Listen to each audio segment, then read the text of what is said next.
কলকাতায় রাতভর বৃষ্টি, বৃষ্টি কিন্তু এখনও থামেনি। সেই ঝিরঝিরে বৃষ্টির মধ্যেই যেমন একাধিক মৃত্যুর খবর এসেছে, তেমনই এসেছে নানান রকম জল যন্ত্রণার ছবি। আর সেই জল যন্ত্রণার ছবি যখন হাসপাতালের মধ্যে দেখা যায়, আমরা এই মুহূর্তে রয়েছি কলকাতা মেডিকেল কলেজ চত্বরে, এবং আমি যেভাবে দাঁড়িয়ে রয়েছি সুমনকে বলবো ছবিটা দেখানোর জন্য। সরাসরি আপনারা দেখছেন যে আমার হাঁটু পেরিয়ে তারও উপরে প্রায় জল ওঠার তোড়জোড় হচ্ছে। অর্থাৎ কলকাতা মেডিকেল কলেজ প্রত্যেকবার যে বানভাসী হয় অতিবৃষ্টির পর, সেই ছবি কিন্তু কার্যত আবারও দেখা মিলছে একেবারে হাসপাতাল চত্বরে আসলেই। আমি প্রথমেই ছবিটা দেখাবো যে আমার পেছনে যে চত্বর, সেটা কলকাতা মেডিকেল কলেজ এবং ট্রপিক্যাল মেডিসিনের যে আউটডোর রয়েছে, সে আউটডোরের বিল্ডিং, সে ঠিক মাঝখানে সংযোগের স্থল রয়েছে। অর্থাৎ এই হাসপাতাল থেকে এই হাসপাতালে বিভিন্ন মানুষজন, রোগীর পরিজন, তারা এসে পৌঁছন, এবং তারা এসে পৌঁছানোর মূলত যে রাস্তা হাসপাতালের ভেতরে, সেই রাস্তার মাঝখানেই দাঁড়িয়ে রয়েছে আমরা। এর ঠিক ডান দিক বাঁ দিক বিভিন্ন জায়গাতে রয়েছে প্রশাসনিক বিভিন্ন জায়গা, এবং সেই প্রশাসনিক জায়গা তারা বিভিন্ন কাজকর্ম মেটাতে আসে। কিন্তু সব মিলিয়ে কলকাতা মেডিকেল চত্বরে যে ছবি কার্যত দেখা যাচ্ছে, তা কিন্তু অত্যন্ত ভয়ানক, ভয়াবহও বটে। যেমন বৃষ্টি নামছে, মুষলধারে বৃষ্টি হওয়ার একটা তোড়জোড় শুরু হয়েছে আবহাওয়াতে। আবহাওয়া দপ্তর থেকে ইতিমধ্যেই পূর্বাভাস দেওয়া রয়েছে যে উপকূলবর্তী যে জেলা পূর্ব মেদিনীপুর এবং হাওড়া, হুগলি, বিভিন্ন জেলাতে কিন্তু ইতিমধ্যে বৃষ্টির একটা সম্ভাবনা রয়েছে। তেমনই সাধারণ মানুষ, তারা কিন্তু কার্যত অসহায় হয়ে যে হাসপাতালে আসেন, তারাও একেবারে চূড়ান্ত বিড়ম্বনার মধ্যে পড়েছেন। আমি দেখার চেষ্টা করব তারা ঠিক কীভাবে, তারা ঠিক কী বলছেন, কী সমস্যায় পড়ছেন তারা।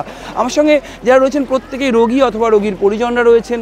আমি চেষ্টা করব তাদেরকে দেখানোর যে ছবি, তারা একেবারে হাঁটু জল ভেঙে তারা কিন্তু এগোচ্ছেন। আপনি কোথা থেকে এসেছেন? আমি ইচ্ছাপুর থেকে এসেছি। ইচ্ছাপুর থেকে। হ্যাঁ, এই যে মেডিকেল কলেজে প্রায় দিনই আসেন, বৃষ্টি হলে এই পরিমাণে জল জমেছে, কত সমস্যার সম্মুখীন হচ্ছে? সম্মুখীন তো সবসময় হচ্ছে, মানে আসতে পারছি না এই পর্যন্ত জল, মানে বাড়িতে কি করে যাব সেই মানে পরিস্থিতি, খুবই খারাপ অবস্থা দাঁড়িয়ে গেছে। এখন এই বাড়ির লোককে ফোন করতে হবে যে আমি কখন আসবো ঠিক নেই, এই ব্যাপার। আরও দেখাবো যে অনেকে এসছেন দূর দূরান্ত থেকে, তাদের ছবিটা মেডিকেল কলেজ চত্বর কার্যত নদীর আকার ধারণ করেছে, এবং দেখাচ্ছি সেই ছবি। দূর দূরান্ত থেকে তারা এসছেন। কোথা থেকে এসছেন দিদি? ইচ্ছাপুর থেকে এসছেন। এই যে এতটা জল ভেঙে আসছেন, কতটা সমস্যার মধ্যে পড়ছেন? অনেক সমস্যা, কিছু করার নেই তো। আর শিয়ালদা এসে গেছি, এখন যাব না, একদম পুরো তো জল এখানে শিয়ালদা দিয়ে, অনেক কষ্ট করেই আসতে হয়। এবারে সুমনকে বলবো সেই ছবিটা তুলে ধরার জন্য যে সাধারণ মানুষ যারা বিভিন্ন রকমের বিড়ম্বনায় পড়েন, এবং তারা মূলত হাসপাতালে আসেন চিকিৎসা করানোর জন্য। রোগীর পরিজন থেকে শুরু করে জুনিয়র ডক্টর যারা বিভিন্ন হসপিটাল থেকে আসেন, প্রত্যেকের কিন্তু সমস্যা। এবং যারা মেডিকেল রিপ্রেজেন্টেটিভ হন অর্থাৎ চিকিৎসকদের কাছে আসেন, তারাও কার্যত সমস্যার সম্মুখীন হচ্ছেন। দেখতে পাচ্ছি সিকিউরিটি যারা রয়েছেন, নিরাপত্তা কর্মীরা রয়েছেন, তারাও কিন্তু কার্যত একেবারে মেডিকেল কলেজ চত্বরে যে জল, সেই জলটা ভেঙে কিন্তু তারা যাচ্ছেন। এবং একেবারে যে পরিস্থিতি Kolkata medical college tropical medicine চত্বরে, তা কিন্তু কার্যত ভিন্ন আকার ধারণ করেছে। তার কারণ কলকাতা জলমগ্ন হওয়ার পর যেমন Kolkata medical college, Kolkata national medical college জলমগ্ন হয়, সেই ছবি দেখা যায় ঠিকই। আমি দেখাবো ছবিটা, কত বড় ভয়ঙ্কর ছবি।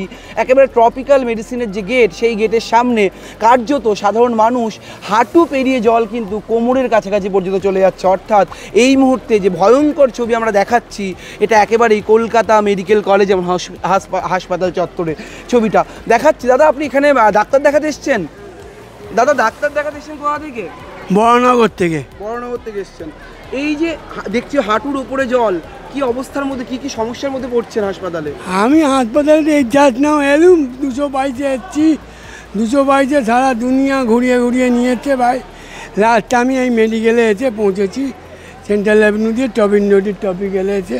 একেবারে ছবিটা দেখাবো, একদিকে যেমন বৃষ্টি পড়ছে, সেরকমই কলকাতা মেডিকেল কলেজে সাধারণ মানুষ একেবারে যারা অসহায় অবস্থায় ট্রিটমেন্টের জন্য আসেন, কার্যত জামা কাপড় তারা একেবারে সমস্ত ভিজে পুরো একসার হয়ে তারা কিন্তু এসছেন। এবং দেখতে পাচ্ছি সেই ছবি যে কলকাতা মেডিকেল কলেজ কিন্তু কার্যত নদীর আকার ধারণ করেছে। আমি কথা বলার চেষ্টা করে যারা রয়েছেন। দাদা, কোথা থেকে আসছেন?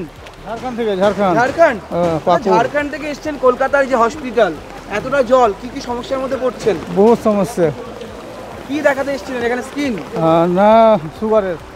মানে একেবারে ঝাড়খণ্ড থেকে এসছেন ভিন রাজ্যের বাসিন্দারা, তারা যেমন দেখতে পাচ্ছি তেমনই কার্যত কলকাতা মেডিকেল কলেজের যে চত্বর, যে ট্রপিক্যাল মেডিসিন এবং কলকাতা মেডিকেল কলেজের চত্বর, সেই চত্বরে কিন্তু জল দেখলেই বোঝা যাচ্ছে একেবারে সাধারণ মানুষের যে অবস্থা তা কিন্তু কার্যত নজিরবিহীন আকার ধারণ করছে। অর্থাৎ কলকাতা শুধু নয়, কলকাতা তো বটেই, কলকাতার যে সমস্ত পার্শ্ববর্তী এলাকা রয়েছে তেমন যেমন দক্ষিণ কলকাতার বিভিন্ন এলাকা রয়েছে, বিভিন্ন জায়গাতে কিন্তু ইতিমধ্যেই জলের যে অবস্থা, অর্থাৎ জল মগ্ন হয়ে যাওয়ার যে ভয়াবহ ছবি, সেই ছবির কিন্তু উৎকৃষ্ট উদাহরণ আমরা পাচ্ছি ইতিমধ্যেই কলকাতা মেডিকেল কলেজ চত্বরে। দেখাবো যে গাড়ি যখন আসছে কার্যত সুনামির আকার ধারণ করছে কিন্তু কলকাতা মেডিকেল কলেজ চত্বর।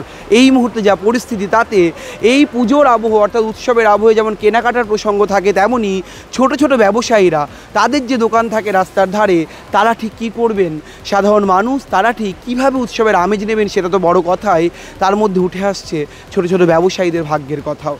এখন দেখার এই নিম্নচাপ অর্থাৎ অসুর নিম্নচাপ ঠিক কবে নিধন করেন দেবী দুর্গা। ক্যামেরায় সুমনের সঙ্গে রবেন দাসের রিপোর্ট, সংবাদ প্রতিদিন.in।